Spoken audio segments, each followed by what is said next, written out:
Hanggang December 15 na lamang sa ngayon ang mga pagdinig ng ICI sa maanumalyang flood control projects. Hanggat wala pang naitatalang kapalit ni outgoing Commissioner Rogelio Babe Singson. Pinadalhan naman ng supina si former DPWH USEC Maria Catalina Cabral para sa pagdinig sa Lunes. Si Harley Valbuena sa report. Tuloy lamang ang trabaho ng Independent Commission for Infrastructure hanggat hindi pa ito binubuwag ni Pangulong Ferdinand R. Marcos Jr. at hanggat hindi pa naitatag ang Independent People's Commission o IPC. Pero sa ngayon ay hanggang December 15 na lamang daw muna magpapatuloy ang mga pagdinig hinggil sa maanumalyang flood control projects. Kasabay ito ng huling araw sa komisyon ni outgoing ICI Commissioner Rogelio Babe Singson. Sa ngayon wala pang decision ang commission on whether or not hearings will continue despite the commission lacking one member. It would really be best if we have a full commission, a complete commission. Bukod dito, sinabi pa ng ICI na nakadepende pa rin sa mga ipatatawag na resource persons kung paunlakan nila ang imbitasyon sa mga pagdinig. Sa ngayon kasi, may option ang isang resource person na tumanggi sa imbitasyon tulad ng ginawa ni Davao City 1st District Representative Paulo Pulong Duterte na kinwestiyon ang otoridad ng ICI. There are certain doctrines, for example, yung sinasite nila that it's limited only to the executive.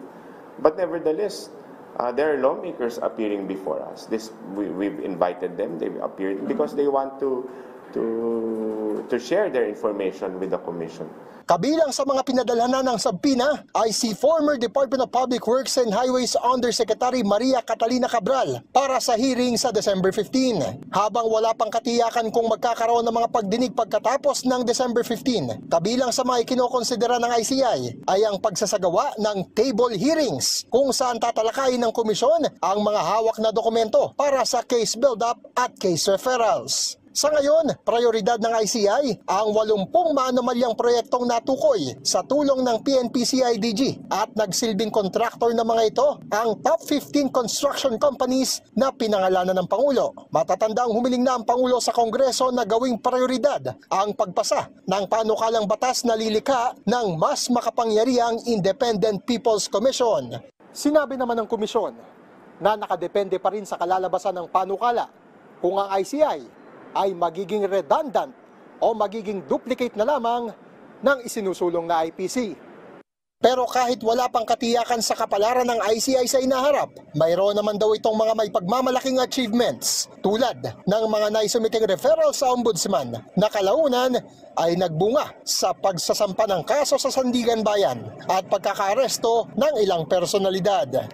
For the commission, that is a big thing. Why? Because it shows that the process or the system works. So that would be a very big achievement. Harley Valbuena para sa Pambansang TV sa Bagong Pilipinas.